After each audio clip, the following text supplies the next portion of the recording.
What is up, guys?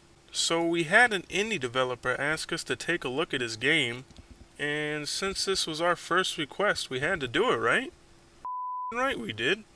So let's take a look at Bloodlust, an action RPG indie title on the PC. Let's just pray that this is better than the last vampire game I had to do. Oh god, don't remind me.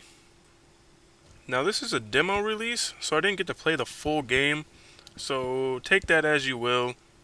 The first thing I noticed were the graphics. Not bad for an indie game, not bad at all. The cinematics are well done, but the voice acting could be a little bit better, and the lighting effects were a little off on some parts, but not bad. There's 3 classes you can choose from, and 2 different breeds of vampires. One is stronger, but is a lot weaker to light and moonlight and stuff like that. It didn't come into play too much in the demo, but I assume that they take advantage of it in the full game. Me personally, I picked the Vampire Warrior because I usually like melee focused classes in RPGs, and I don't think any male wants to be a faggy time witch.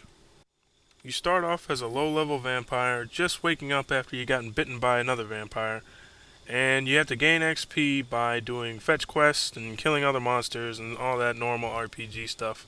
There's a decent amount of skills in the game, and I leveled up pretty quick in the demo, which was probably a good choice by the developers so you can try out different skills in the short amount of time that you get to play. It's pretty much your standard RPG. There's lots of loot to steal, and there's plenty of monsters to kill.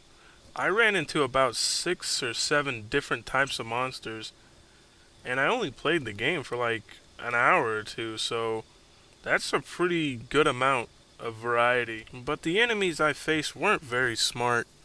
They usually just walk towards you and attack every so often, or sometimes they just stand there and don't do anything at all.